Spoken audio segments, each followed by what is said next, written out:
right, and we are live with another episode of the Endless Report. How's it going, everyone?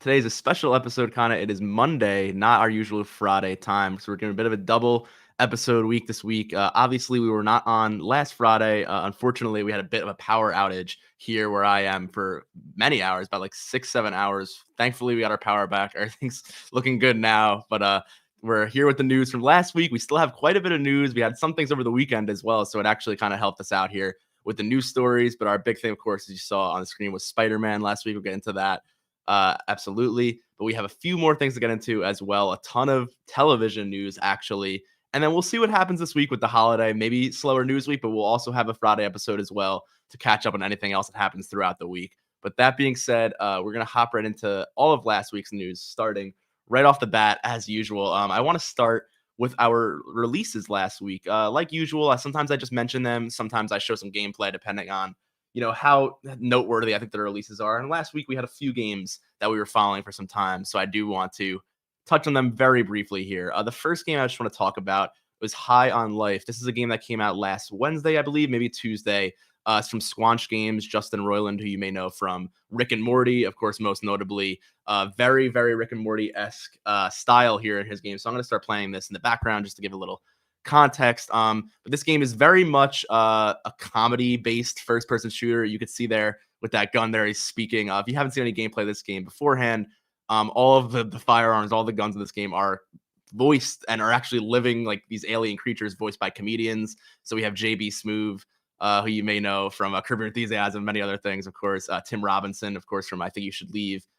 Some other Detroiters, some other shows there, as well as Justin Roiland himself, the voice of Rick and Morty, voicing some guns as well, I believe, and a few other comedians there on the list. Those are a few that I remember off the top of my head here, but seems like a very kind of goofy, fun type of game. I know the numbers for this game are doing very well right now. So this came out on Game Pass day one, and I believe it's passing, over games like Apex, Rocket League, games that are a long time, stay consistently, the highest player counts. I believe this is right under Call of Duty and Fortnite and a few other games there to be some of the highest player counts of the weekend. So I'll take this Disney Plus ad away as we get done with that. But pretty impressive for High on Life there to launch that strongly. I know the reviews were slightly mixed. Some people were a little more into it than others. I think that's probably because that's the kind of game that I feel like is more in tune with the sense of humor, more so than the gameplay. Not that the gameplay didn't look interesting there. That being said, I think if you're looking for a very, very innovative shooter, it looked like more of like, focus on the comedy, focus on the story there and the quirky characters. I think I want to check it out for sure. I only got to play about 5 minutes of it. I just began it a few days ago on Game Pass. Didn't really get to sink my teeth into it, though. So definitely want to try that game out very soon in the future here. But that being said, we also had, I don't really have gameplay for these. I didn't think it was too notable. We had the new Call of Duty raid that launched last week as well. So that's bringing that co-op kind of Destiny-esque, not that Destiny is the first game to have raids, but kind of similar to Destiny raids there. You can play a co-op sort of story-based mission raid experience with your friends. So definitely want to check that out as well. And then we also had the Witcher 3 next gen update, of course. So we talked about that, to a large extent the last episode and the episode before. So I won't get too in depth on that either, but I figured definitely notable. And that game also performing very well, I believe. It's probably I think it's the second highest rated PlayStation game of the year under God of War, which is saying something. Then again, it's just rated, not purchased, as obviously a lot of people have re-downloaded that from their original purchase. But I'd be curious to see the numbers on who, originally, or didn't originally purchase The Witcher and now is purchasing in the new next gen update version for full price. So definitely some interesting releases there. But that about does it for last week. I want to get into all that news that we got last week. So as you saw on the docket earlier, I'm going to pull this up in a second here. We got news on that new Armored Core game in the last Game Awards stream, of course. So I covered that very briefly. We talked about how that's coming from, some members of the Elden Ring team. I believe there was a news story that they're talking about Masaru Yamamura here. Excuse me if I mispronounced that. He was the director on Sekiro Shadows Die Twice. So some people are very happy about that. And there were some questions here with this IGN first interview after the Game Awards, kind of just asking on what this game will be like, other strong influences from Elden Ring and some other Soulsborne type titles, given Elden Ring's huge success. Just won the Game of the Year award, of course, of the Game Awards. So a lot of questions around that. And just to kind of give a summary or a gist of this entire interview, A lot of what was said here from Miyazaki and from Yamamura was essentially, no, this is not, Elden Ring inspired at all. This is not trying to take away, take from the Soulsborne series and its popularity, based on what a lot of people were speculating. But this is more so sticking to what Armored Core has always been. So if you're not aware, if you're not a fan of the Armored Core series, this is Armored Core 6. It's making a comeback here. So people were very curious, is this going to be more in line with the old Armored Core games or more in line with your newer, the Soulsborne series and Elden Ring and what's been, been from Software in the last few years. So as I said there, they're saying they're sticking to sticking to traditional Armored Core. I'm not sure exactly what kind of liberties or changes they're making to the gameplay there. Personally, I'm not a huge Armored Core player. I have seen some gameplay, so I have some context. I think a lot of people love the idea of these, these huge mech type gameplay. I think modern day there hasn't really been a ton of huge mech games that have been, fairly popular. Of course, Titanfall comes to mind, but Titanfall has had its own share of, trials and tribulations there. But I'm a big fan of Titanfall for sure. There was also that Transformers game, notably in the Game Awards, that kind of gave me similar vibes. Speaking of mech games, but that being said, I do think there's a lot to look forward to at Armored Core 6 here. I think that sounds like a good thing. I mean, I'm obviously not a huge player of the Armored Core series, but if you are, I'm assuming you'd like the sound of that as well. That it's going to stick to I'm sure evolving and modernizing its gameplay a bit, but also not trying to become anything like Elden Ring or their Soulsborne series from Software, but really sticking to the spirit of the Armored Core series, which I think sounds smart. Again, speaking as someone who's a bit on the outside here of the history of Armored Core. That being said, I think that was really the major question here that a lot of outlets were covering. There were some other outlets that cross-posted this story. It was an IGN exclusive interview, and really all they were noting on was that fact that it's not going to be like Elden Ring. It's going to be its own new thing. They did talk about Miyazaki's involvement here. You see, he said they understand you're more of a concept creator for this game rather than the full creative director like he was on Elden Ring.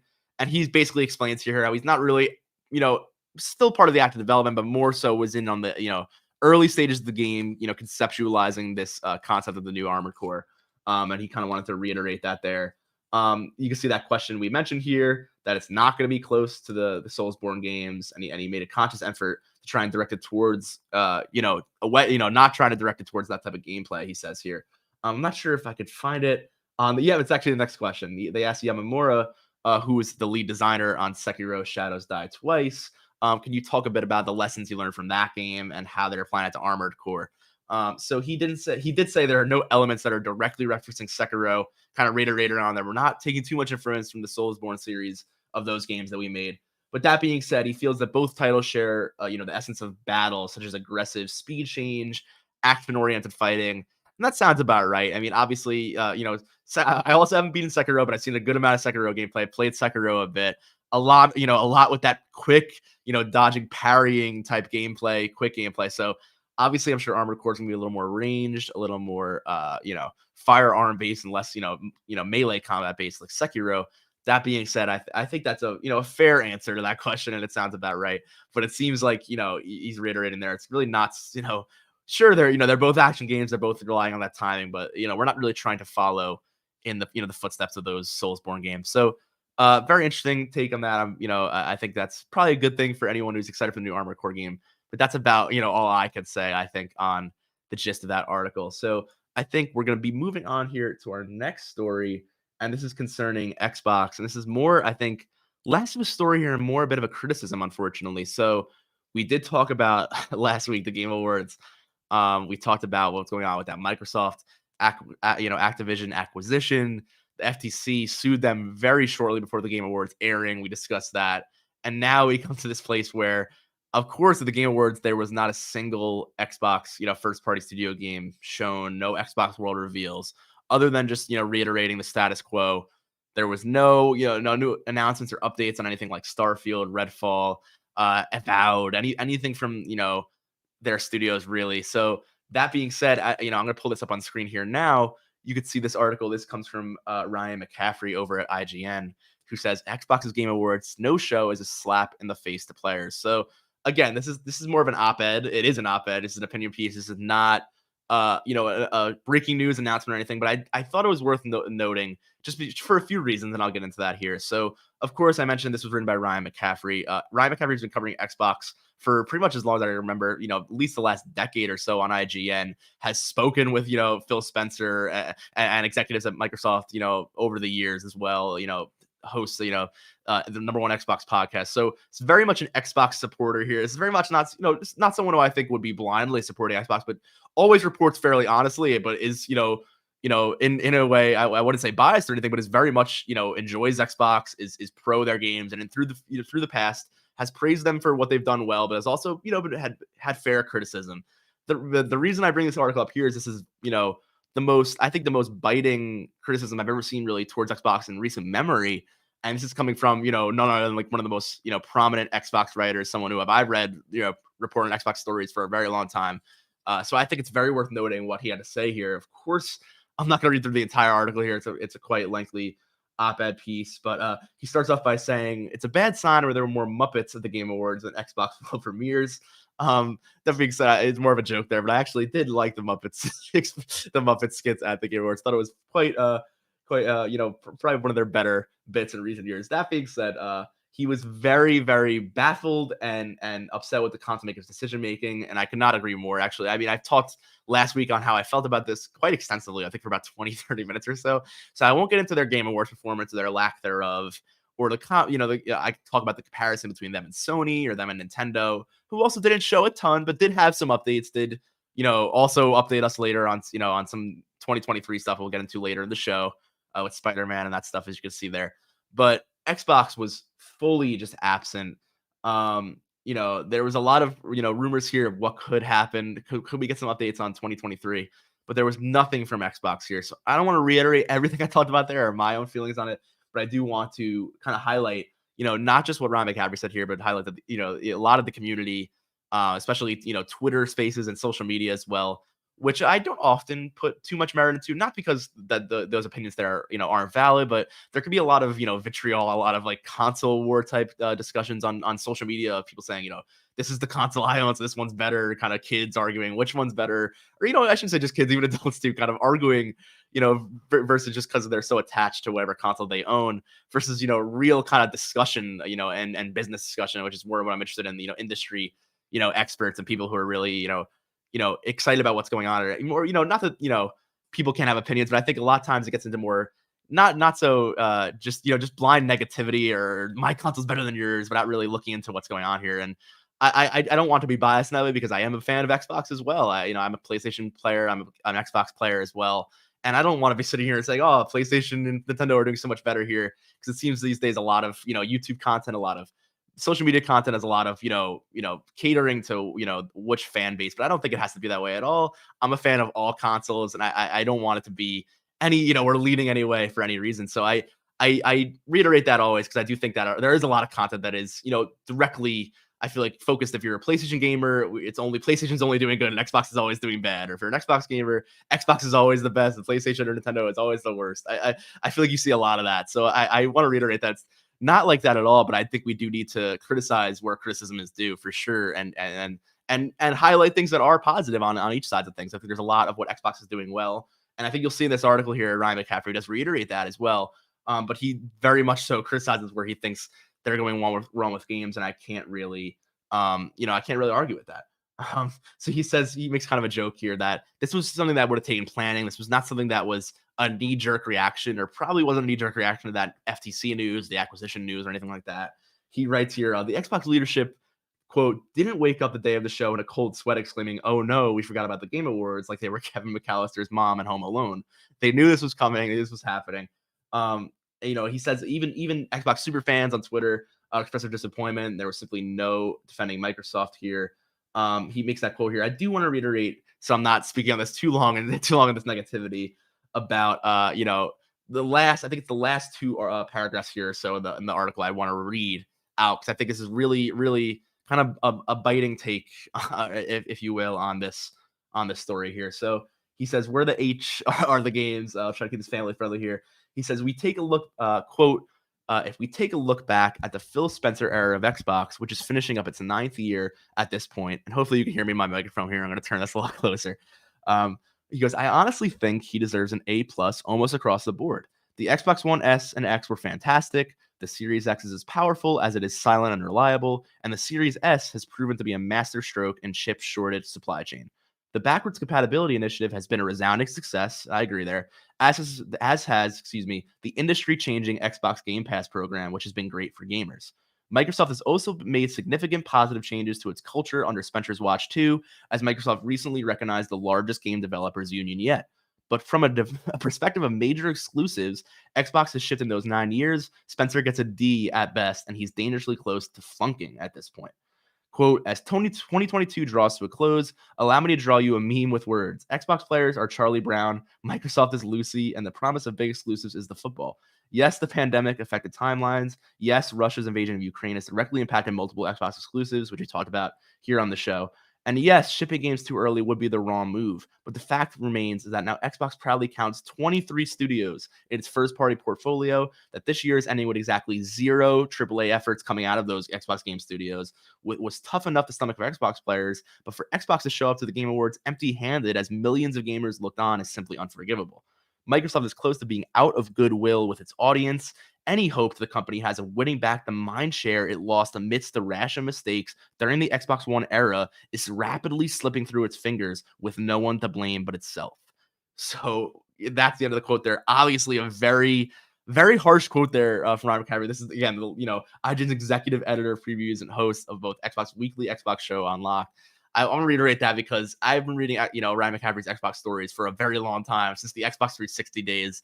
When I was probably at the height of my, Xbox gaming days. I was a very big Halo fan then, very big into Xbox, and it's sad to to read something like that. It's tough to hear that. I said before, I kind of I gave my little spiel there about how I don't want to get into the console war type discussions. I don't want to prefer one brand or the other or be loyal to one brand. I'm loyal to what are great games. That's all I want to play. So I have no type of brand loyalty or anything there, but it is tough because I'm someone who's a very big fan of Xbox. I like what they've done, and I agree with what he said in that first paragraph there. I'm not against their ideas of Game Pass, what they've done, in terms of backwards compatibility and making things accessible. There's nothing, you don't have to group all of it together as all negative. They're doing a lot of great things under Phil Spencer's leadership here. But at the end of the day, I mean, we've been saying this the entire Xbox One generation, this new generation. It's all about the games, and we can pretend that exclusive games don't matter anymore. Or that the game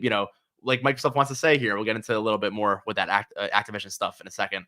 That streaming may be their future. That's they want to put you all in one place where you can get all of your games in one place, and that's great for gamers. But when you're consolidating that only your platform, that's not a positive thing. And that being said, when you're just trying to consolidate at this point, a lot of third-party games acquiring studios, getting them on your platform, and you have 23 first-party studios that aren't outputting.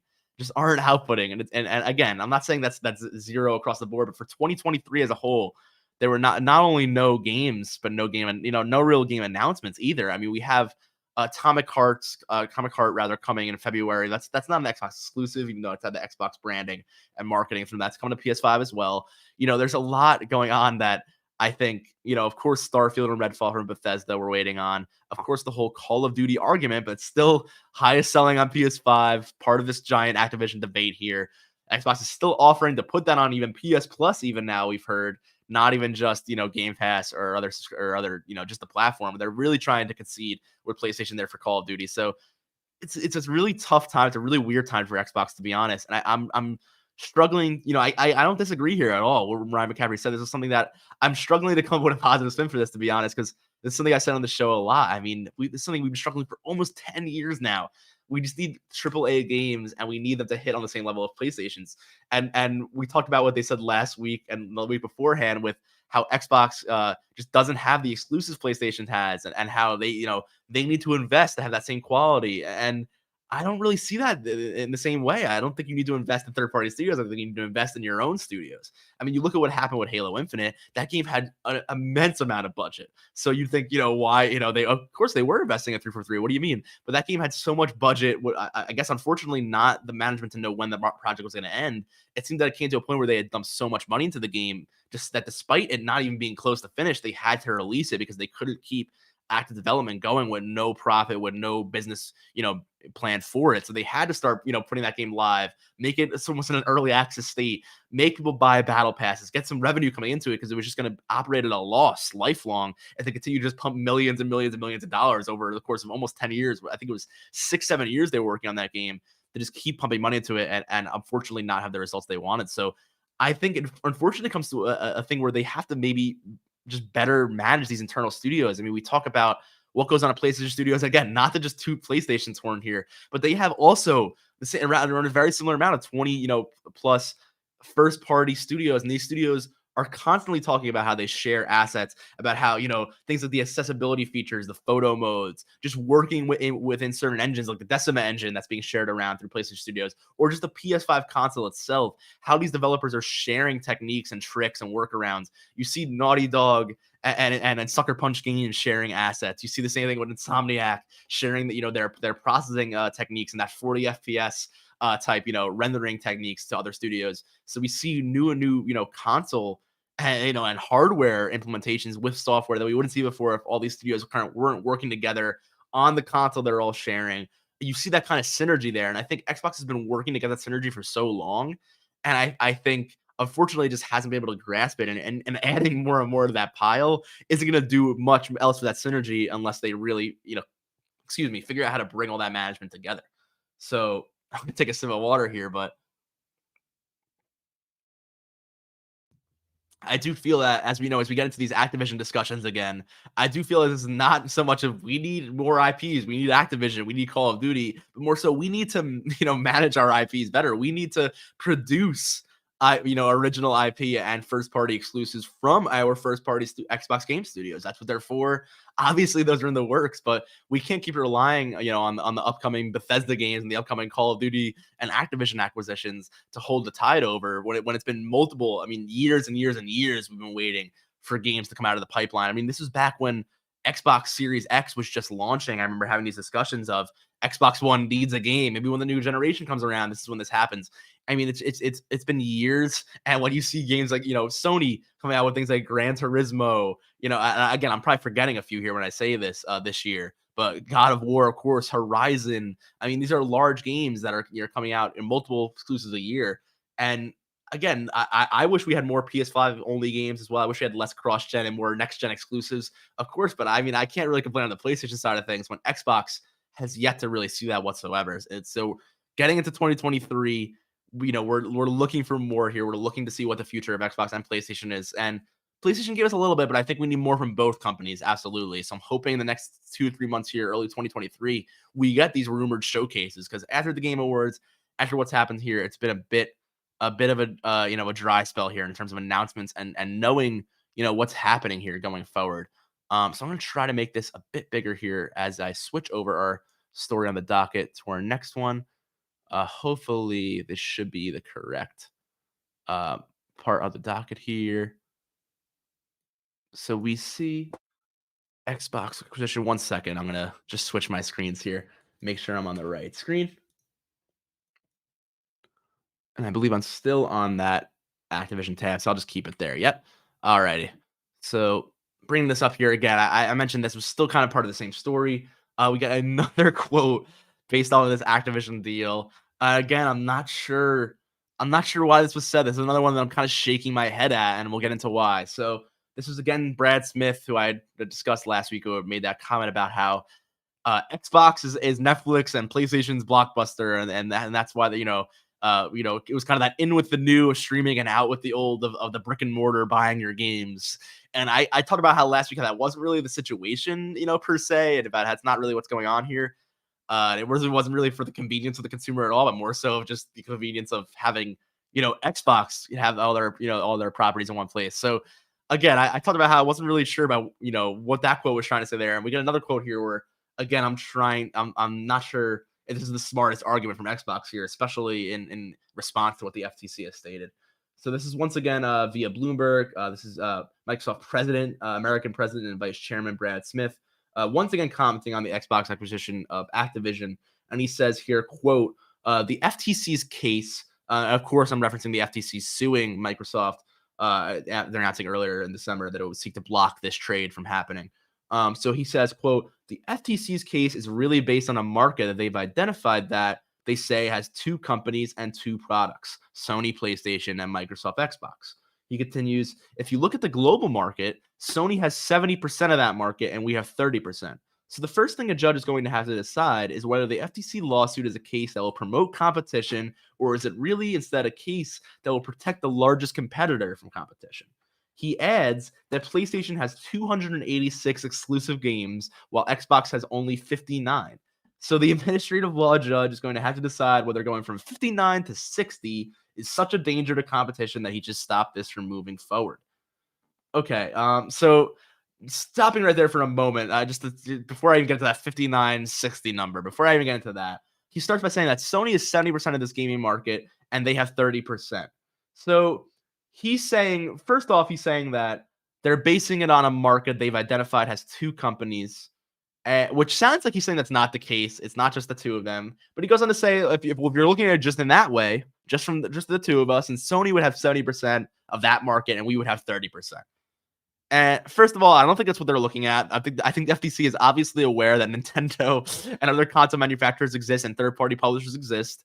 I'm sure they're aware of Activision and Ubisoft and EA and all the large third-party publishers and things like that. I don't think he's implying that. I think I'm being a little, presumptive here, but I don't think the FTC is simplifying it all the way to a 70-30 split of the entire gaming industry between Xbox and PlayStation. So I think it's a bit of a simplification there. But he was going to say, even in this context, even in the context he's painting here, the 70-30, if you're comparing companies, apples to apples here, he says they're going to have to decide whether the FTC lawsuit is a case will promote competition or is going to protect the largest competitor from competition.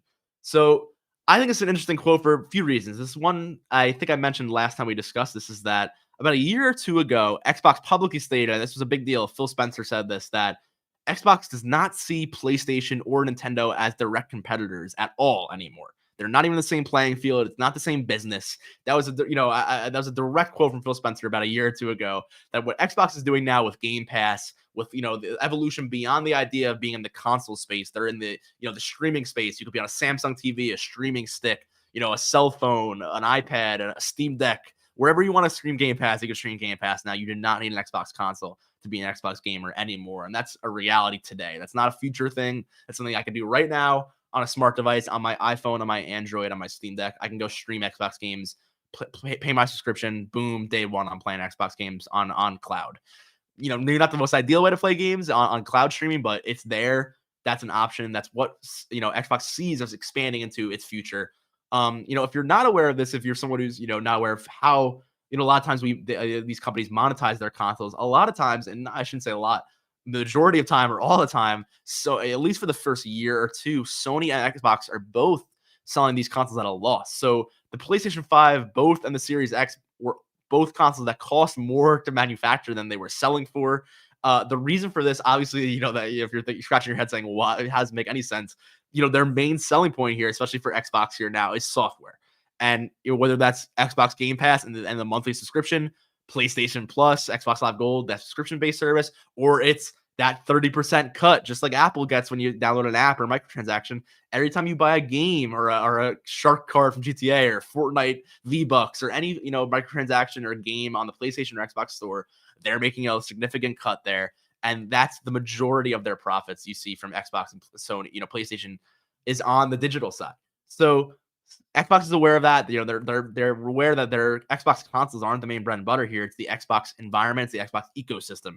And looking at that, just to make this, this comment here that their main competitor is Sony and they're losing this competition seems to only benefit them acquiring, Activision here, but doesn't really, fall in line with the rest of their marketing, the rest of their outlook in terms of their own business practices, in terms of what they're doing themselves. And I see we have a commenter here. This is KJ Bossman1 is watching. He said, hello, how's it going? Thanks for tuning into the stream. Appreciate some commenters here.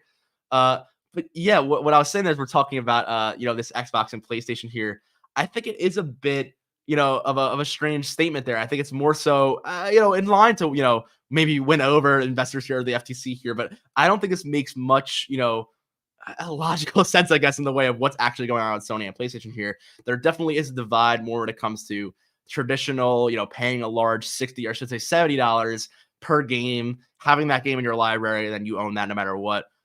That's tough to say these days with the way digital licenses works and how games can be pulled away at any point anyway. But that being said, that's the traditional way, whether it's digital or disc. You want to own your games. I don't want to paint this as all the way as streaming. Xbox sees streaming as the future versus traditional gaming, but I feel like Xbox continues to push it that way with some recent comments, that Netflix blockbuster statement, that this competition statement here, and talking more about how last week they had said they need more games on Game Pass. That's the only way they could build their platform, and they currently do not have enough. So rather than make more first party exclusives to deliver day one on Game Pass, a lot of their strategy right now is we need to buy more and more third party games to make them Game Pass day one exclusives. Again, whether or not you agree with the strategy, that's their strategy. But where I get into the real criticism here, and that's why I said I'll wait on this one, is that he goes on to say that PlayStation has, quote, 286 exclusive games, while Xbox only has 59. So the administrative law judge is going to have to decide whether it's going from 59 to 60 is such a danger to competition that he should stop this from moving forward. So this one, I don't even know where to begin with this. I don't know where that 286 number of exclusive games come from. Obviously, PlayStation has more than the games that came out just this last year, but they had about 3 or 4 exclusives this last year. I don't think they had 286 direct day one exclusives in the last recent memory, 5 years, 10 years. I don't even know how long you'd go, but I don't really know where that number is coming from. I imagine it's coming from PlayStation Plus library numbers or games that they have the rights to on your PlayStation Plus subscription right now, or that you can download for free, similar to how Game Pass has their subscription where they say they have 59. Again, not sure where they're getting 59. Is it their first party exclusive games? Is it their games that are exclusive to Game Pass that aren't, produced by other companies? They don't really necessarily say here whether it's first party exclusives or if it's like a second party, third party game, published game, but it's exclusive to the platform. They don't really clarify there, but either way, 286 and 59 are numbers I have no idea where they came from. Again, I'm saying I don't know if that's from the library or from Game Pass, but that being said, I know Game Pass has a significant library now. It's very much more than 59 games. The Sony library is very much more than 286 games. Then again, narrowing that down to maybe just first party exclusives, I still have no idea where that number comes from. 286 is way larger than 59, and it's supposed to make PlayStation sound way more regal, and they have way more exclusive games, but that sounds like a fake number to me. I don't know. I would love to see how they came up with that number. Again, I'm sure there's a fully empirical reason it is 286. You wouldn't just pull that out of nowhere, but there's no logical way. It's like saying Netflix would be saying, like, we have 286 original shows, including a Netflix program from like 2007 that then got removed from the service and sold to Peacock or NBC. Like, there's no like logic to like their actual offering right now. That's really not in line with anything they're offering currently. If you subscribe to Xbox, if you bought an Xbox, bought a PlayStation, subscribe to Game Pass, subscribe to PlayStation Plus, those two numbers have, like, in my opinion, no relevancy on what those two services are providing you or how many exclusives versus the other. In fact, I'm sure PlayStation does have more exclusives. That's clear. They've released a few this year. They've released a few the last 2 years, and Xbox has not. It's very clear. But to then comment as well now so while they still have 286, so what if we're going to 59 to 60? Is that the end of the world? Is that hindering competition? So implying that Call of Duty is A, the only game you're acquiring with Activision, which is not the case, and B, that it's just one game and they have 286. So what's the harm of going to 59 to 60?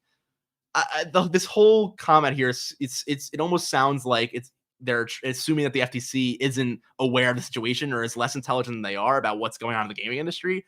There's no reason that you're spending $70 billion for just one game that doesn't even compare to the other 280 games that our competitor has. That's not the case at all. Obviously they're referencing Call of Duty as the one game. First of all, Call of Duty is not the only game that Activision owns. There are plenty of other franchises that make a large amount of profit. Then again, obviously Call of Duty is the king there. It's the cash cow. That being said, it's such a cash cow that to imply that it's only, turning 59 games into 60 versus 286 is just such a random, skew of measurement that it really isn't relevant to the situation, I think. And I think it's just kind of pushing off of what's actually going on here. The Call of Duty debate, the exclusive debate, the fact that they're willing to put it on a PlayStation Plus agreement or PlayStation 5 agreement. They made a Nintendo 10-year deal. They offered to Steam. It shows how much Call of Duty, just being owned by them, regardless of what platform it's on, is going to make them a serious amount of profit. it's obvious it's the motivation. It's the reason they're talking about it, like it's they're acquiring one game, even though it's an entire company with many companies underneath, not just excuse me, the Call of Duty studio as of Infinity Ward and Treyarch and Sledgehammer and Raven and all the extended Activision studios that work on that franchise. They have many more things going on. So again, I think it's just it's a tough. I hate to be negative here on the show, but I could not just read that quote think, oh, that makes sense, because it just does. I had to acknowledge that's not really seems within the realm of what's happening right now, and I want to clarify that. If you're not exactly aware of what's going on with Game Pass and PlayStation Plus, they're not that disparate with the numbers there. It's not like you go on PlayStation Plus and there's all these hundreds of exclusive games from everywhere, and then Xbox Game Pass has nothing. It's not really the case, especially when you include third party. Xbox Game Pass has a great third party catalog. They just don't have those. And I don't want to use the word blockbuster as a negative, in context of that Netflix blockbuster brand statement, but I mean blockbuster as in large, AAA games. They really don't have those AAA exclusives that hit like a Sony Studios game. They don't have a Last of Us, a Spider-Man, a Ghost of Tsushima. They don't have, all third-person action games, a God of War, of course. All third-person action games. I mean, maybe Xbox needs to start making more third-person action games. That seems to be a good recipe for them. I know people make jokes about PlayStation a lot that it's just these third-person open-world games. Horizon, goes, another one there. But still, those seem to do very well with gamers. Gamers really enjoy narrative open world experiences. Look at Elden Ring. That's probably one of the most successful games of all time in recent memory in terms of pop culture relevance and success. That wasn't an exclusive game. And again, another open world, third person action game. Soulsborne's are a little different, but still, I think that's what there's certainly a secret sauce there or whatever. That I think people enjoy those types of games. I'm not saying that's all Xbox has to do. I'm sure there's plenty of different things they can come up with and plenty of different creative ideas for AAA games, but you got to start somewhere. And I think they need to have something on the table that isn't something like Halo Infinite that's taking years to really get to where it should be, or unfortunately a dormant type series like Gears. I think they need something that's fresh or something that's, something new to the table that isn't, just kind of a legacy franchise trying to make a comeback, but rather a new, fresh AAA IP exclusive to the Xbox platforms. That, again, Starfield's going to do that. We'll see what Redfall as well. I think Redfall is kind of like the little brother to Starfield there in the way they're marketing it, unfortunately, for that game. That being said, I think Starfield from Bethesda is huge for them, but I don't want to see just another Bethesda game, or again, with Avowed from Obsidian. I want to see another longtime Xbox Game Studios produced game that wasn't just from the recent acquisition, that really proves that they, there's a reason they have 20 plus studios working for a long time. We have Fable 4 in the works. Let's see what happens there. We have a few other projects that are kind of on the back burner, but nothing much else that we know about now. So that's why 2023 is a big thing. But again, I could continue all day here in this. We're pretty early in the docket, so I want to keep moving on to some of that Superman news and some of that other stuff. But again, just to wrap my thoughts on Xbox, I do think that again, it goes without saying here, even Xbox fans are not happy. There are longtime Xbox YouTubers and people I watch cover them who have all made videos about their disappointment. Things need to change here at Xbox. So I don't think I'm alone in expressing my concern here. And as you can tell, I never want to, rag on just one company or say, be a Debbie Downer here with bad news. But I think we do need to talk about things when they're not all perfect. We do need to address that so that we can, as a gaming community, I think, talk about what we're looking for. And of course, I think asking for, more games is never a bad thing. I think, AAA games, of course, while all games, indie, AAA, any level, more games is great in any sense of the, the word. I think AAA games, if you're going to be a major, console or platform, in general, you do need to have AAA, great games. And in an ideal world, like Xbox said in the past, we don't believe in exclusives. We want to keep things, we don't want to have exclusives. We want as many people to play as much as they can. They said that, but of course, Starfield's going to be exclusive, of course, because it makes sense for them. It's the only thing they can do to make most sense for their business, other than wholesaling it and making more money on all platforms. What they would do with something like COD. But I think in certain contexts, like a Starfield, you do need system sellers. And as much as people want to say those days are over, and the more we get cross-play games, multiplayer, and things like that, of course we want more people to play everywhere they can. But at the end of the day, as long as Sony's going to keep having those exclusive games, they're going to be your competitor. You're going to have your own exclusive games, just the way it works. So, you can't, as much as you want to say, we don't want to fight that fight. As long as Sony's fighting that fight, you kind of have to have some defenses up there, and you have to have your own exclusives. So we'll see what they can do there. We'll see if they can turn it around. But again, I don't want to be negative there, but I feel like that was worth noting. That I feel like this is not exactly the way things are here. And I feel like they need to really focus on, fostering more and more their own exclusive games rather than blaming it on Sony. Like Sony is this huge market dominator, 70%, and they're eating up all these exclusive games. Like there's only a certain amount of exclusive games you could have that Sony is taking away from you. No, these things aren't laying out there to be taken. I think as Xbox rather is talking about it here, but they're grown. Like you have to plant the seed and build that internally. And Sony has been building that and really fostering those relationships internally for across the entire, I think, PS4 generation. You've seen that. That's why they did so well on PS4. And you can see that going into PS4 and beyond, how they maintain that. They faltered in some ways in their marketing, the way I think they've handled some of their imaging and stuff like that. I won't say it's all been positive for PlayStation, but in terms of their internal game studios, all they've done is fostered those types of relationships and built those studios up and gave them resources. And look at something like Insomniac Games, a studio like that has just flourished under their acquisition from Sony a few years back. And of course, they were already building mostly exclusively for them, albeit Sunset Overdrive was an Xbox game. But you see how Sony has invested in studios very on a small scale, things like Insomniac Games, House Marquee, Bungie, not a small acquisition there at all, but not these every couple years huge Bethesda, Activision, and then just letting them kind of run around themselves. I think they realized in the past Xbox that trying to manage some of these studios wasn't working out for them. They had some management issues, so I think they decided with Bethesda and Activision, we'll let them manage themselves. We won't mess up their status quo, so they continue delivering that polish and that what we're buying them for, delivering the games that we the management that we are investing in here. And I think that's a smart move in some cases, considering their issues with management in the past. But that being said, it still leaves you disjointed as a studio, and you're still relying kind of this third party, not third party anymore, this underling now entity to produce things that are kind of back and forth. Hey, you're still producing that? It's gonna come next year. Great, thanks. Not that you want to be breathing down the developers' throats or being too over pressuring for releases there. It's obviously never a good thing in terms of games that should be delayed but are pressured to release. But there has to be some sort of synergy, at least. Hey, how's it going? How are we working here? Maybe we could do this. Oh, great. Here's the alpha build. Oh, that looks great. I feel like I have no idea what's going on internally, as I'm completely speaking out of turn here to just assume anything that isn't happening. But it does seem like, as far as what they've announced publicly, they do want to keep a little bit more of a hands-off approach when it comes to management of Activision and Bethesda, to let them kind of operate the way they have internally and what works for them. So that being from Xbox, I think there needs to be some more synergy in Xbox Game Studios. That's just my take. Again, it's one of those things where I could probably ramble on for a while. So we are going to move on here to some more. This is going to get into more of that TV news, talk about Superman and Henry Cavill and all that stuff. So I digress here. We're going to hop on to that stuff, and I'll move over the docket in a moment, and we'll get that going. So bear with me here as I'll reset my screens. We'll get that next story up, and we'll hop into some of that TV news here. So kind of our first TV story of the day. Hopefully my docket is lining up correctly here. I think that's right. Yep, that looks good. We'll pull that over. So here we got this IGN, and of course we're actually seeing, just funny though. I'll just notice because it's playing randomly. This was just a video of The Rock going back and buying out all these candy from his local store. I think he said he used to take candy bars from. Not sure why that's playing now. I think it's just another random video, but it was a kind of like a wholesome video there. Anyway, totally off topic.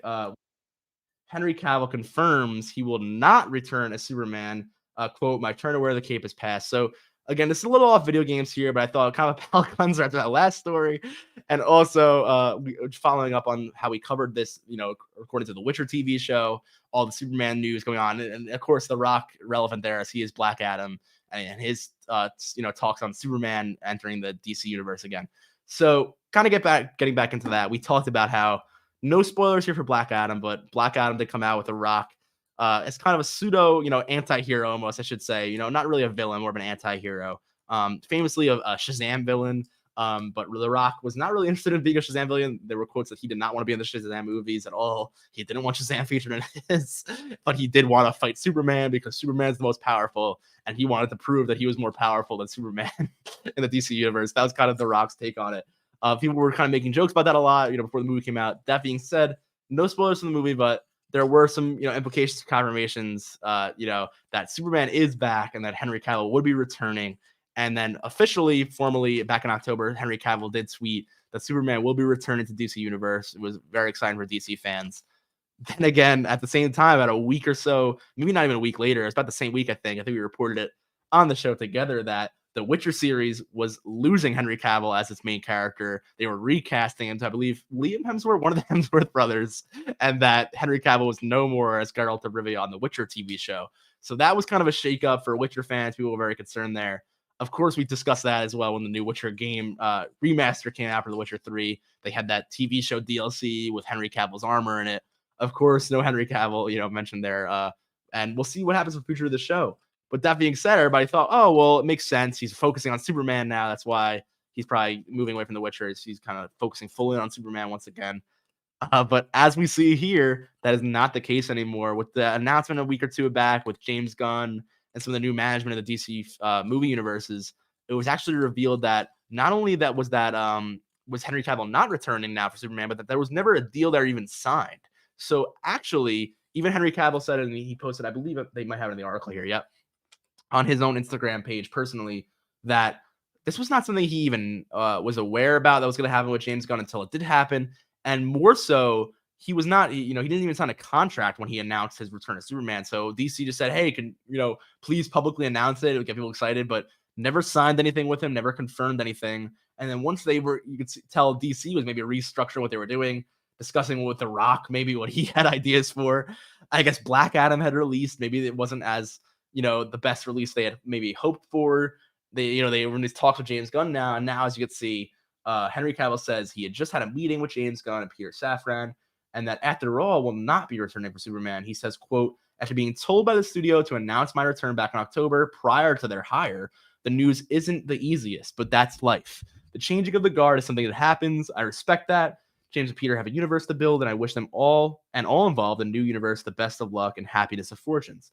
For those that have been by my side through the years, we can mourn for a bit, but then we remember Superman is still around. Everything he stands for still exists, and the examples he sets for us are still there. My turn to wear the cape has passed, but what Superman stands for never will. It's been such a fun ride with you all, onwards and upwards. So kind of a sad there, for Superman fans, of course, but really kind of an anticlimactic, really, but more of a bittersweet kind of, passing, if you will, for Henry Cavill Superman, especially after that short, relived kind of rebirth for fans. So I guess at least it's a silver lining if you're a fan of Superman that you at least got that come back for a very short-lived period for about a month or two, where there were rumors that he was going to come back in full swing in new films.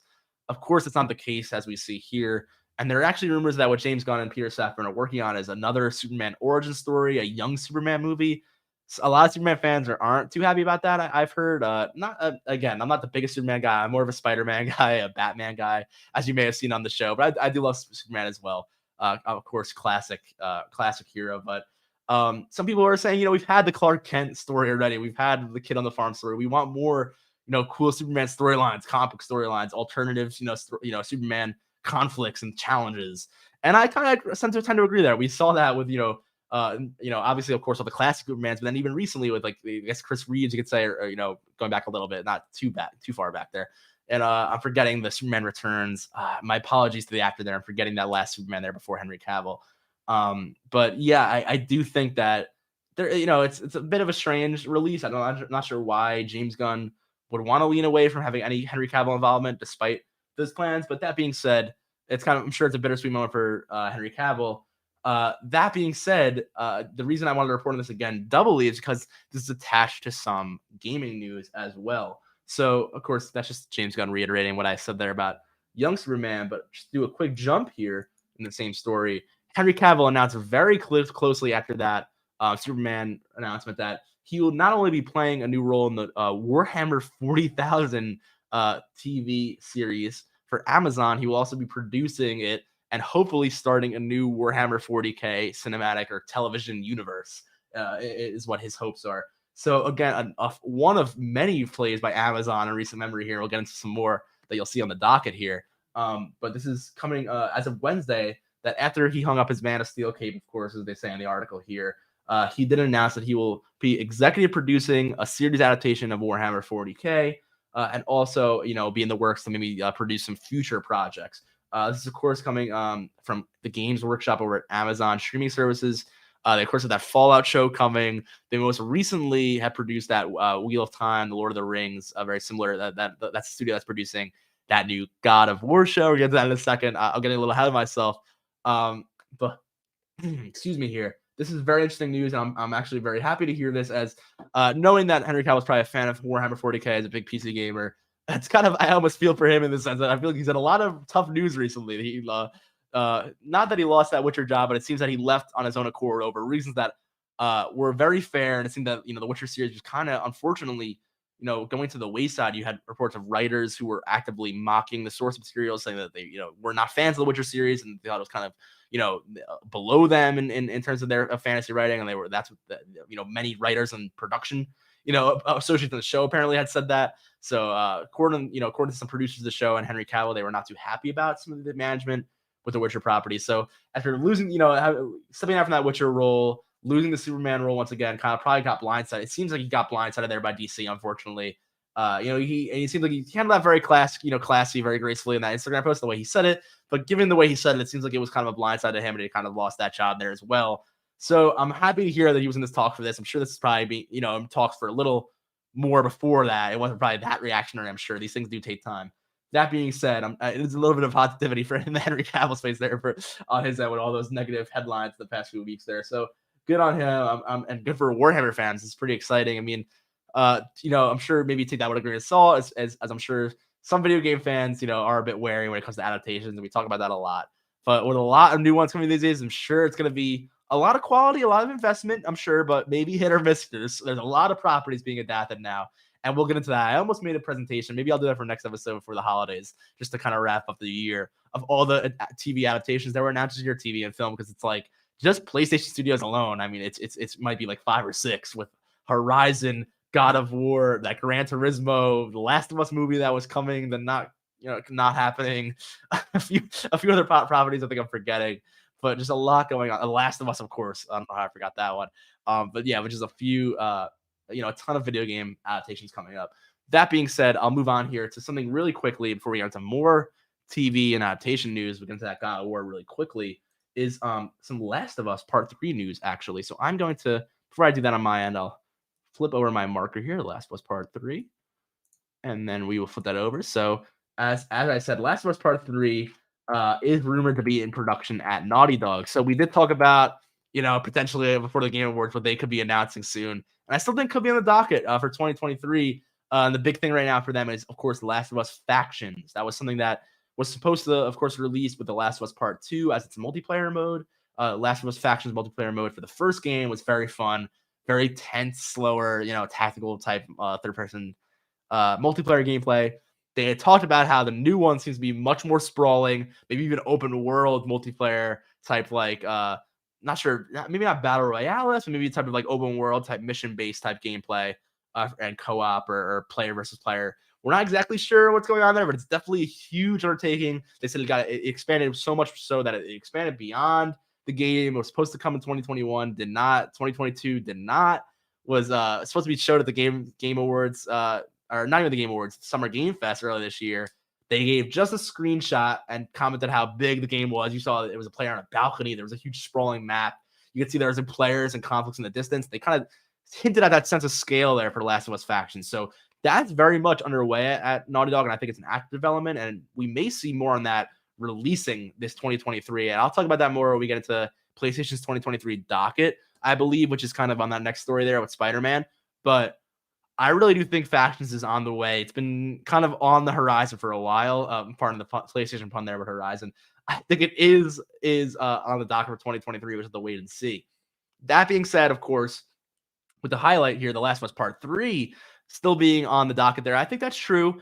I think The Last of Us Part 3 is something that they've acknowledged. And I'm not even going to show any, much of this article here, because all this was actually, I believe, a short kind of like rumor courtesy of a leak. So I don't really want to give this too much merit here, other than that it was a leaker who had previously leaked some details about the Last of Us TV show, about certain castings that were corrected, it seems. So this is not super new news, though. This could have been predicted pretty easily. So I don't want to reiterate that. I'm going to jump here actually just to another article in the same story here. As you can see, that this is back in April of 2021. So over a year and a half ago, around a year and a half ago or so, give or take. The Last of Us Part 3 has a plot, but it's not being made yet. And this comes courtesy of Neil Druckmann. So he said that he didn't want to reveal too much, but they had an outline for the story. They kind of knew, what, to an extent, Last of Us Part 3 is going to be. So as you can see there, he said that, him, excuse me, I'm missing the quote here, excuse me. Him and co-writer Haley Gross said, quote, we did write an outline for the story that we're not making, but I hope one day it can see the light of day that explores a little bit of what happens after this game. We'll see. So he says, we'll see. It's kind of tentative. People are asking what else would they be working on? Last of Us Part 3, Last of Us Factions, or an Uncharted sequel, or a new IP. It's kind of all the things they're working on. I still have my fingers crossed for a little bit of a Jack and Daxter reboot as my favorite Naughty Dog series still to this day. As much as I'm a huge Uncharted fan, a huge Last of Us fan. I pretty much played every Naughty Dog game I can think of. Last of Us game, of course, every Uncharted game, even the PS Vita title. Big fans of theirs, but I love the Jack and Daxter series from when I was younger.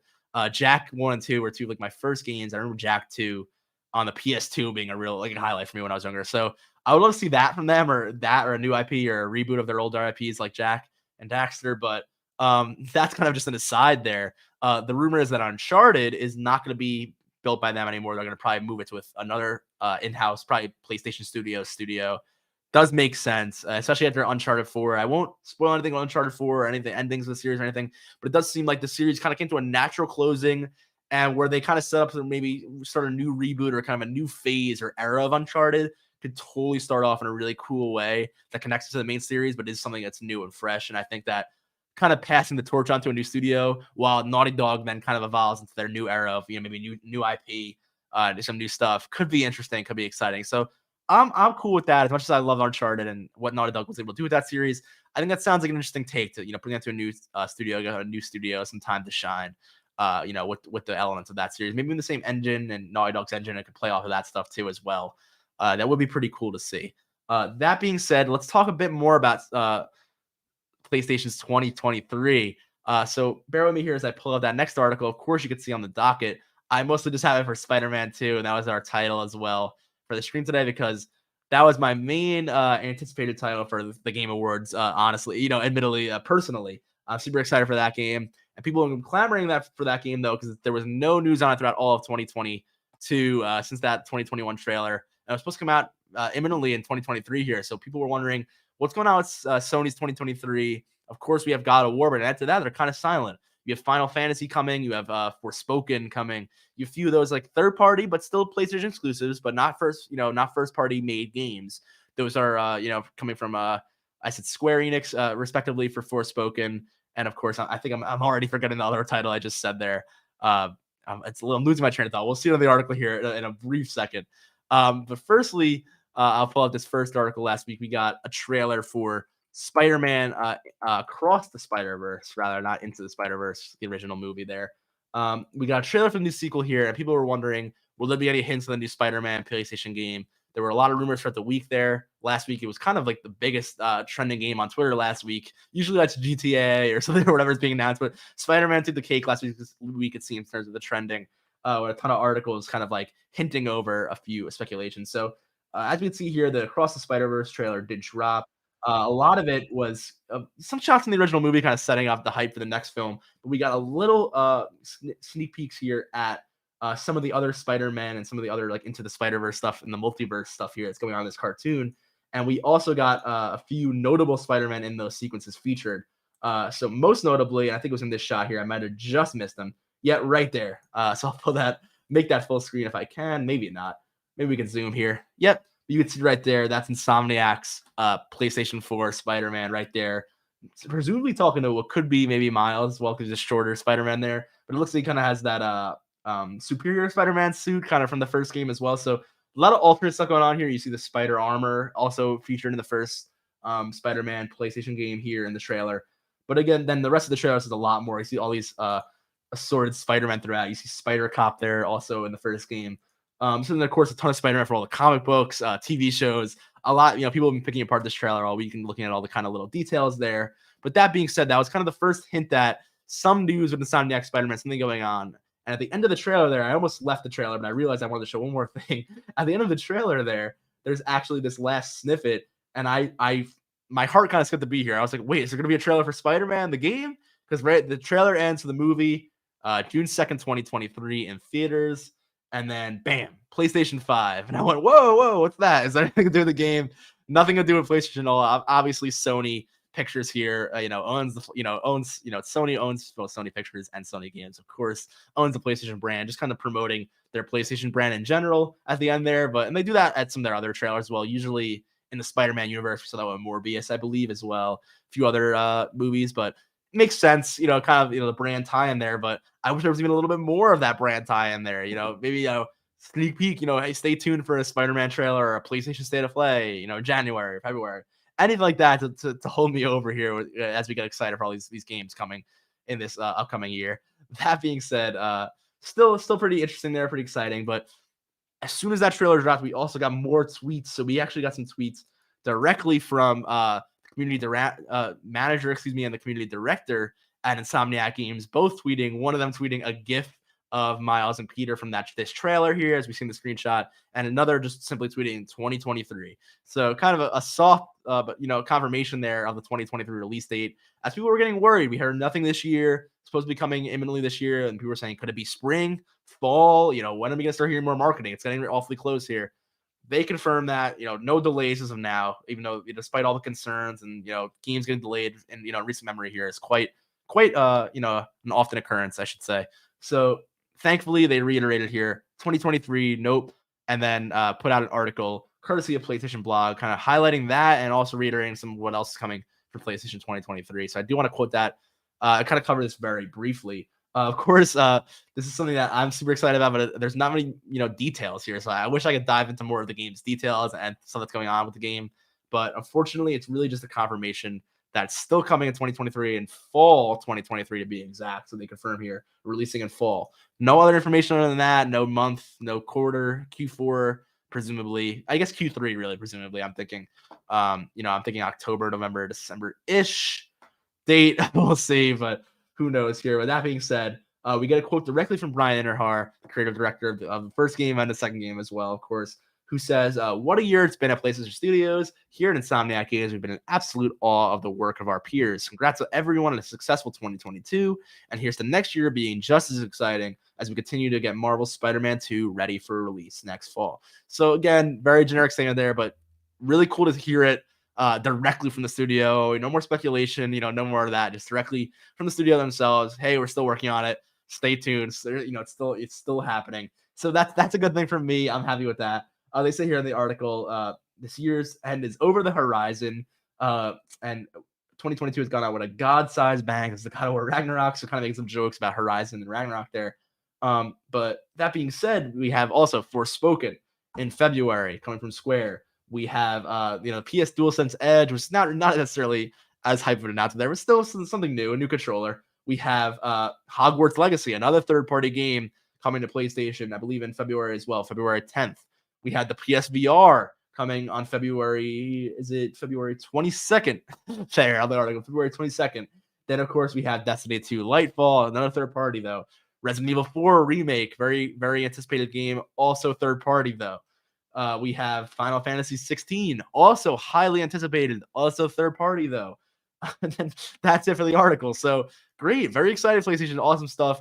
Still, more so than we know Xbox has other than Starfield and potentially Redfall.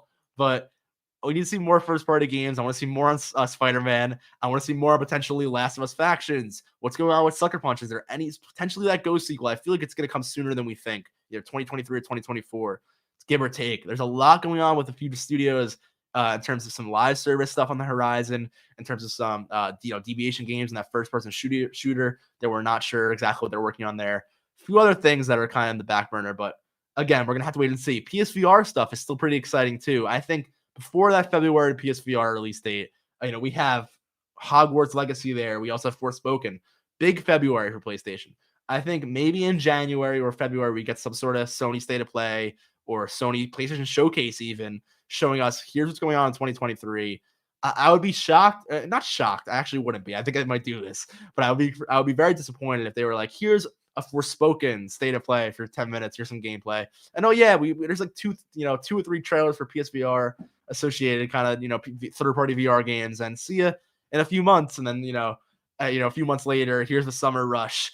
I think it's too long. I think 2022 was a bit of a drought. I think they were aware of that. Obviously, this FTC situation with Microsoft has played a large role in both Sony and Microsoft's announcements because they don't want to, they want to play the underdog card here on both, accounts. In terms of what's going to happen this acquisition, they don't want to show all their cards too quickly or look too, overpowered in this competition here, or looking in a much better position as this deal is going through, when they're trying to show that they need as much assistance and as much you know you know I guess you can say anti of that competition, pro competition type. I shouldn't even say anti competitive because it's not really what I'm trying to say there, but I think you know what I mean. I think it's definitely time for some first party announcements from both companies here. That being said, obviously I'm very excited for Spider-Man. It's something I've been anticipating for good, about 4 years now. Now that I think about it, the first game came out in 2018. Super, super excited. Super. Shouldn't say I was very excited that game. I was, but I loved that game when it came out. Platinumed it. It might have been my first PlayStation Platinum. Actually, it really got me into playing more. Getting more Platinum trophies on PlayStation. But that being said, that's about it. I've been talking for PlayStation and Xbox for about like an hour now, so I think I'm gonna move on there. But again, that was kind of the gist of like everything going on with Xbox. There was a lot of the meat of the story there, and I think Sony's in a bit of a better space, but they really need to start, getting those games out as well. I mean, they had their games this year, no complaints from me there, but I need to see what's happening in 2023, and that's a complaint for both for Sony and for Xbox going 2023. I really want to know what's going on. We're saying it all fall on the endless report, waiting for those game announcements, waiting for that next announcement. Game Awards gave us some great stuff, but still mostly third party there. I want to see more from our AAA, first party console publishers. So that, I'll end it off there. I think on the whole console discussion, we're gonna get into some of these TV shows, and I think we have one more story at the end that's not TV related that we'll hop into. So let me scroll down here through my stories, and I will pull that up again in a second. So we did mention briefly before that God of War series. I feel like I had talked about this already in the past. I should almost go back through my docket and see if this was something that was a story during the summer or like a couple episodes back. Maybe this was yeah, I'm gonna see. We have got a worker at Amazon. I'm gonna pull this up here because again, this was something that is new this week, but I want to check and see if this was something that was talked about in the past. A ton of advertisements here. I believe that's Yellowstone. I'm gonna go up through all of my God of War mentions, and I'm gonna see because I'm curious. But as you can see, as I do that, as you can see on screen, of course, we got greenlit a God of War TV series at Amazon. This comes from, again, as I said earlier when I was talking about TV series before, this comes from the producers who made the Wheel of Time show as well as Lord of the Rings show. Unfortunately, I know fans of both of those franchises had I think a lot of commentary on that. I've heard mixed reviews. It was I saw a lot of kind of like sevens, sixes, eights kind of reviews on Metacritic and stuff like that for both those shows. Because I saw a lot of positivity, but also a lot of negativity. So again, I haven't watched either of those shows. I'm not really the biggest. I don't know much about Wheel of Time. I'm not the biggest Lord of the Rings fan either, so I can't say personally whether what my opinion is on the fan backlash or anything like that. I'm not really aware of what's going on there, but I do think that hopefully God of War gets some, has a good run here. I guess I could say because I'm not sure exactly what's gonna happen here with a TV show. I'm almost worried that this may be tough to pull off in a live action format, given the fantastical elements of the Nine Realms and Odin and Odin and Thor. Those were actually two of the most realistic portrayals I think in terms of like human like performances. A lot of the mystical stuff, I wonder exactly how they're gonna pull off in terms of quality. I look at a show like the Halo show, for example. I think it's a great example. It has a very distinct futuristic aesthetic, that franchise, to recreate Halo, and I think they did a pretty good job in terms of that. I mean, I know people. I have not watched past the pilots. I mean, that's something as a Halo fan that I stopped. But that being said, a lot of people had commentary on that show and how it diverged from the game's story quite a bit, and problems with that. That's an aside, but I think aesthetically, the armor, the way the aliens and the elites looked in Halo, I think they did a good job of that stuff. At least from what I watched in the pilot, I thought it looked great. So in terms of production value and hitting the nail on the head of like the atmosphere, but I feel like it's tough to do both that and also hit that very realistic narrative sense. And not that it can't be pulled off. I think it totally can.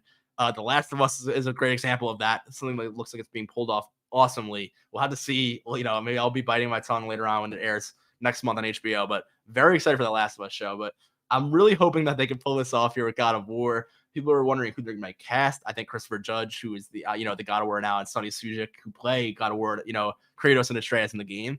I think they do great. They're both relatively still around the same age. People are saying Sonny Sujic's a bit too old. He's getting around like late teenage years, almost maybe. I'm not sure exactly how old he is. He looks like he could be 18ish, getting close to 20s, but Atreus is like 13ish, 12, is pretty young at the beginning of this story. So if they're starting from the beginning of God of War 2018, which is assumably what they are doing, given the popular of Ragnarok and that game, and I think that's probably the one reason this show got greenlit is because of the game's recent popularity. I'd be shocked if they were like, we're gonna do a Kratos show with the Greek pantheon. I'd be shocked if that's the direction they went, because I think it's not the God of War that these TV producers probably even know that they signed on for. So I think it's very much so the recent games and the recent reboot series.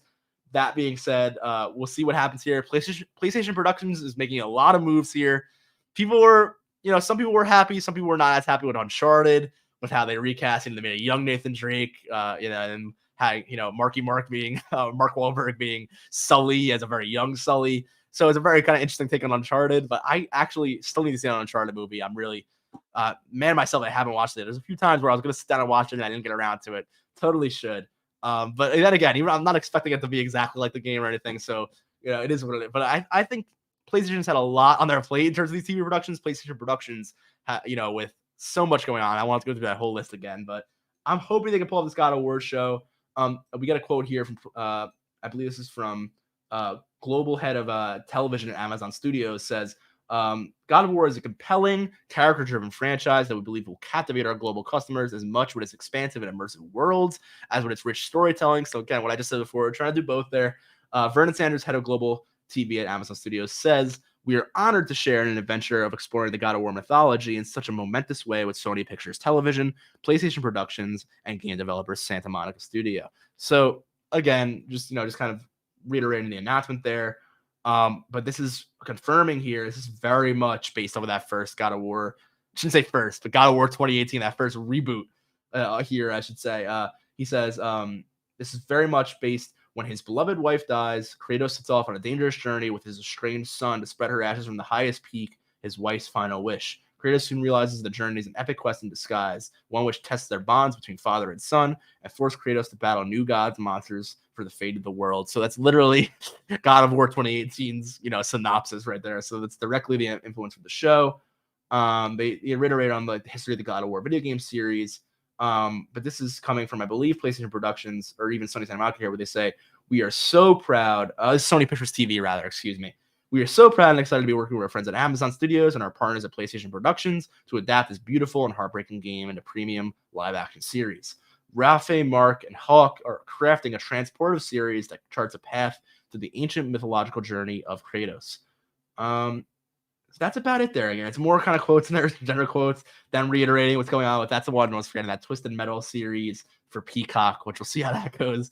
Last of Us, Horizon. Of course, now we have God of War. We have Gran Turismo. There's something else that's on the tip of my tongue. I feel like there's one more PlayStation series that I'm forgetting, but I'll see if I can remember it there. But then again, oh yeah, of course, that Ghost of Tsushima, the movie that was rumored a long back, and then we also have more in the docket here. But that's why I'm forgetting, because we have Death Stranding coming up as well. We'll get to that. So I'm gonna move on, I think, from God of War here per se. And I see we were on our docket was a bit missing there. It was still on that Spider-Man thing, so apologies. But of course, that was our God of War story. But moving on here, of course, as I just said, we also have a Death Stranding project in the works. So this is not a TV show. This is rather, more so of from the mind of Kojima himself, rather than a PlayStation Productions, kind of move here. This is coming straight from Kojima, who will be producing this film. And it says this is a film in the works from Kojima Productions themselves and Hammerstone Studios, who had made Barbarian. Just something that I was actually not aware of. I did not know Barbarian until, I want to say, this last week. I had just caught a bit of it on TV. And if you've watched that movie, all I'll say is I got to the part where they went down there. Things happened. That's all I'll say. A bit of a horror thing. That's all. I won't say anything else. I was like, oh, okay. I'm not the biggest horror guy. I thought it was really good. In terms of horror I watched, that it was really compelling. Really kind of, definitely, what's the word? Not necessarily like jump scare horror, more like kind of like gore, disturbing stuff there, I will say. Pretty disturbing. So it seems like a studio who knows how to produce a really good horror movie. Combining that with Kojima Productions to make a death streaming, weird, crazy film sounds like a really great combination. So I wanted to note that as I just watched Barbarian, And I actually did not finish the movie, not because I was like, oh, I need to stop watching this. It was just my family had it on TV. We were watching it, and they were like, okay, maybe not the best family Christmas time film with everybody, with everybody on the couch. So we did switch at that, but I thought it was really well done, really great production value. Definitely seems like a great studio to be working with Kojima Productions on this. So that being said, there's not much other details about exactly what's going to happen with this movie or exactly where the Death Stranding universe takes place. But it says it will introduce new elements and characters within the Death Stranding universe, which we think it's not directly the first game. It may be slightly expanded. And I wonder, will this be, the first game and we have Norman Reedus and Troy Baker and, and these Guillermo del Toro and these big names all reprising their roles and just playing the same game in live action? Or will this be, maybe it would extended roles and some new characters and added it and switching up the story? Or will it be a whole new story with, excuse me, different characters in another part of the universe, kind of tying into the game series? I'm not exactly sure. I think if anyone could pull off a full like adaptation, like game to screen with the same actors and everything, I think Kojima could pull it off. A lot of people would joke that his games are basically movies anyway. I mean, if you played Death Stranding, there are cutscenes. I think there's one, the longest cutscene is like 73 minutes. It's literally like a movie runtime, just a cutscene between gameplay. So there are very long cutscenes in this game. It's already very much a very long, extended cinematic experience. Maybe it could even be done as a TV show, I'd bet. But this is a film here, we're saying. So definitely going to be stylized and constructed into a shorter runtime, of course. But very interested. We get a quote here from Kojima himself saying, I couldn't be more excited about this new partnership with Hammerstone Studios. There's a pivotal moment for the franchise, and I'm really looking forward to collaborating with them and bringing Death Stranding to the big screen. He says, we are, I think this is probably from Hammerstone Studios here. They say, we are thrilled to honored to have the opportunity to partner with brilliant and iconic Hideo Kojima on his first film adaptation, says Lebavici, assumedly from Hammerstone Studios. Unlike other big budget tentpole video game adaptations, there will be something far more intimate and grounded. Our goal is to redefine what a video game adaptation could be when you have creative and artistic freedom. This film will be authentic Hideo Kojima production. I very much like that. Hideo Kojima, him saying this is a Hideo Kojima production is basically putting his stamp on it, saying this is going to be as crazy and authentic and weird as I could possibly make it. No influence, to make this marketable or palatable. This is directly my imagination, exactly how I want to do it. No questions asked. That's why people, for better or for worse, and people who are fans of Kojima may not love some of his games more than others, but they are, longtime fans because they, they admire his artistic integrity and vision there of, doing, thinking out of the box, doing weird things that change gaming in general, things that change our perception of games. I mean, he did make a statement about the Death Stranding, how it would change the way we think about video games, and it would be the first Strand type game is the people always kind of bring up again, the way he said that. But still, I think maybe see it as you will, whether you think it's hyperbolic or not. I do think still is a visionary in the industry. Super excited to see everything he does next. I think, I'm not sure if I mentioned on the show, just in passing or as a joke, but after the Game Awards, when Al Pacino was there and met some notable figures, he actually had a lunch with Hideo Kojima the next day. Just him and Al Pacino, I'm assuming talking film and gaming in general and media, which I think is a very interesting pair of people to have lunch together. I would love to have said it on that conversation. But very interesting stuff there. Maybe we see an Al Pacino cameo in the Death Stranding film. That would be very interesting.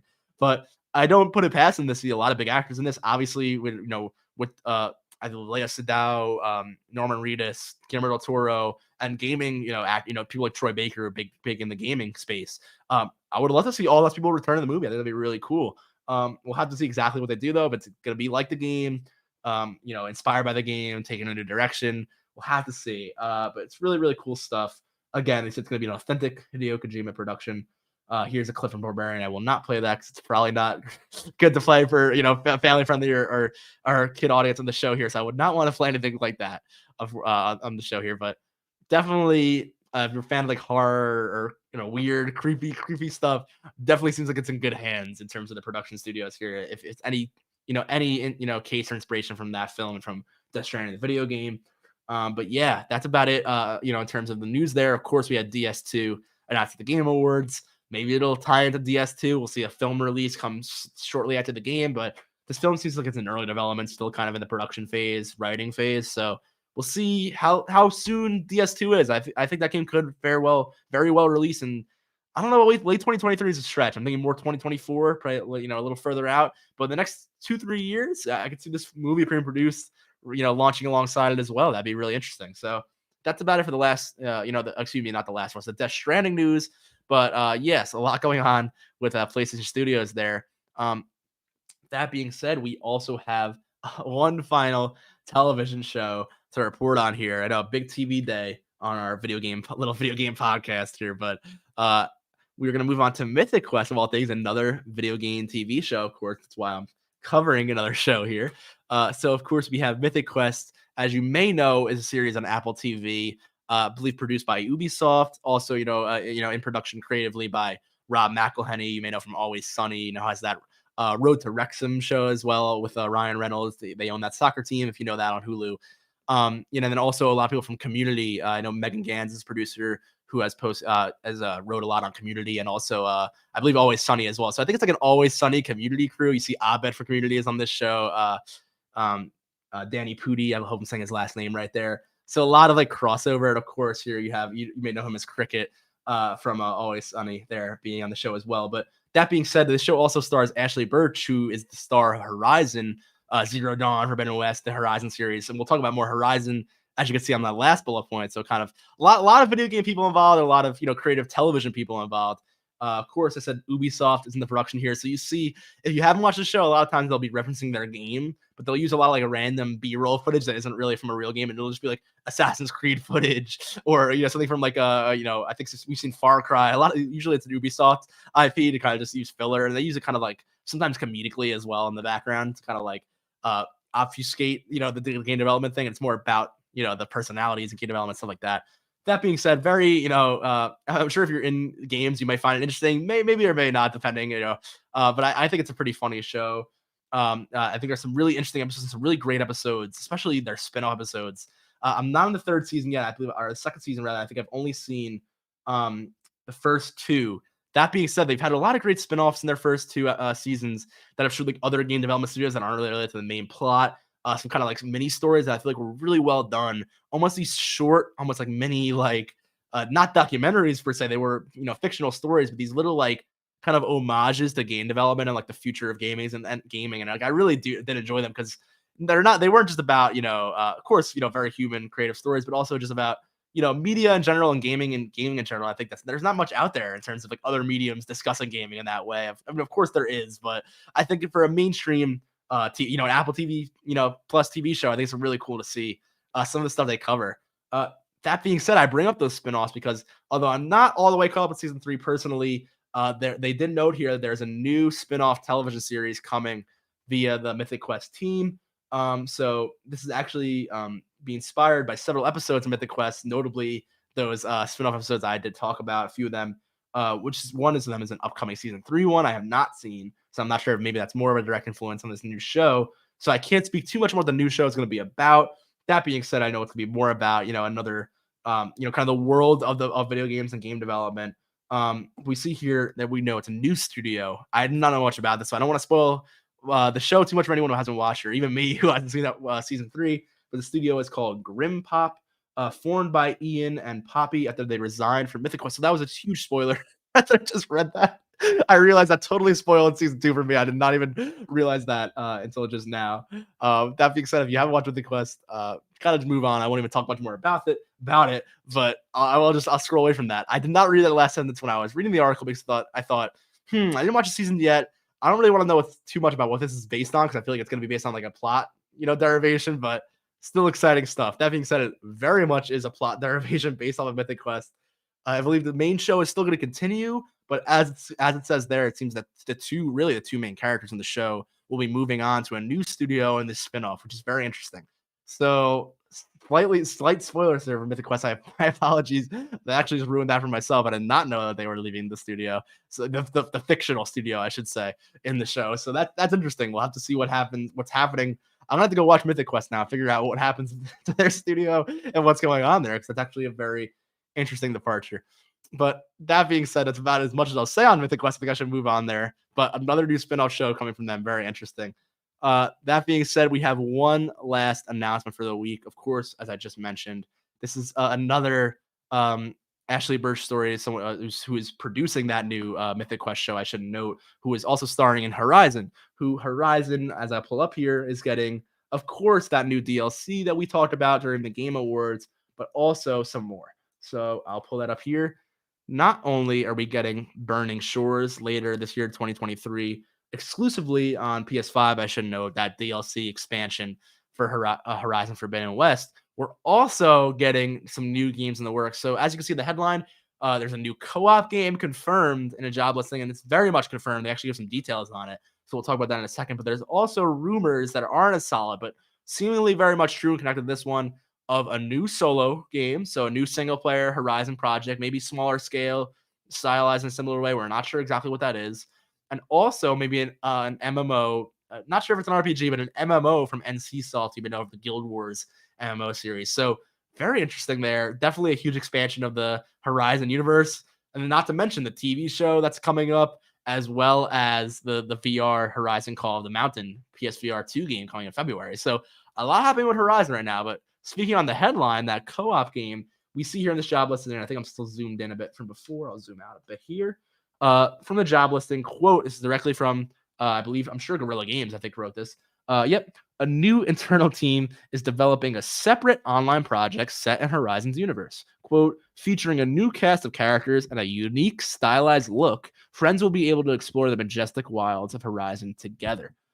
Some of these job listings for the project also include stylized world artist, lead combat designer, lead quest designer, player engagement designer, and principal writer. And there's reportedly been cooking at Guerrilla for a while. We reported in October that there was supposedly a multiplayer spinoff in the works. This, supposedly wanted to pursue since Horizon Zero Dawn.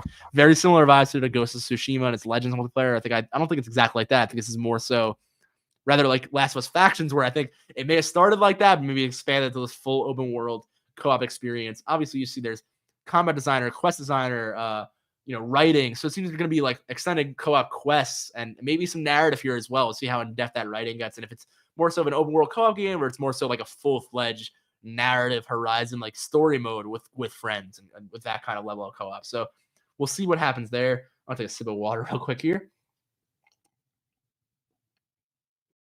But as it says on screen, there's also reportedly that Horizon MMO in development at NC Soft that we don't know much about. Sony stated earlier this year that live service games are a part of its future, so that makes sense. Probably going to tie in there. I'm imagining The Last of Us Factions, maybe not an MMO per se like that, but I think that will also be some sort of live service game in terms of seasons and passes and cosmetics and monetization there. So sounds about right in terms of what's going down over at PlayStation. That being said, that's about it for Horizon here. So I'm trying to think if there's anything else I want to cover on this Horizon story, but I'm not sure there is. We have Horizon Call of the Mountain coming in February. That'll be very interesting there. Of course, Burning Shores continues that single player narrative, but I think this one's very interesting. I mean, I could talk about briefly that stylized art style. I think is an interesting note. They noted that a few times. It's going to be different. When you hear stylized, you think not photorealistic. So obviously Horizon is very colorful. The color palette, yeah, I should say, really, is very diverse, very rich, like lush landscapes. There's snows, there's so many different climates and like, you see greens and there's that new expansion. You see Burning Shores. There's a lot of lava and fire. So there's a lot going on with Horizon. I think it already has a very cool art style, very awesome, incredible art direction and everything there, but very much going for, I guess, what's the word here, photorealism per se. It's definitely still fictionalized and color, but like things that could potentially exist versus I think stylized. They're more implying a more art, looking, something that looks like, I shouldn't say painted or anything like that, because it could be any type of style, but less of a photorealism trying to match reality, and I think that's what they mean by that. So very curious to see what kind of art style this will have. If it's something that's very different from the photorealism of the main games, that could be very interesting.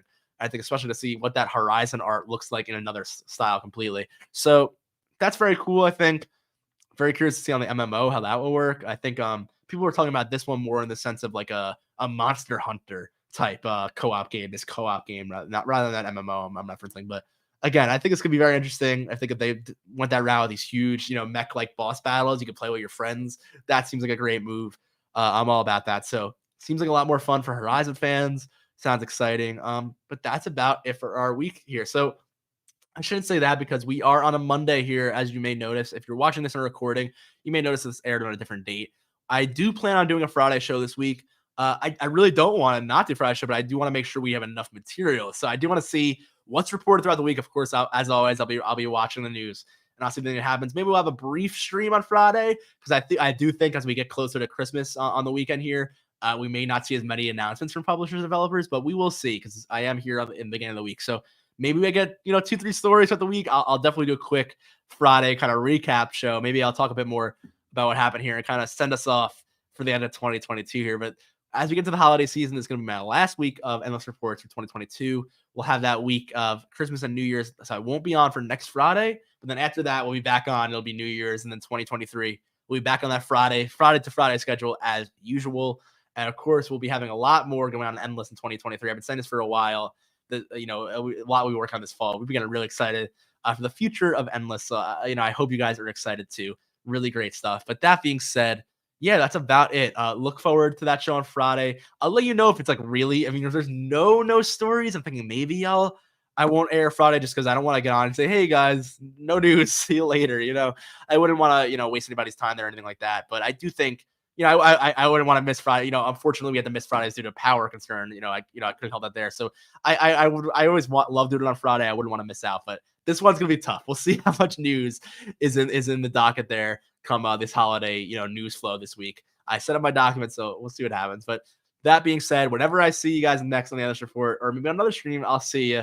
But I want to thank you as always for joining. I really appreciate you sticking with me throughout all the news, especially if you're here at the end and you hear these thank yous. I really appreciate you sticking out through the whole show of me and getting your scoop here on the Endless Report as always. But that's about it for me for today. So I'm going to wrap it up with that. I will move over here, I think, to my final screen, and then I'll get that thank you screen prepped for myself. So I'm not, a lot of times I'll end the show and I won't have the screen ready. So I'll get that ready here and we will be on our way. But I want to, for the third time here, as I always do with my long outros, excuse me.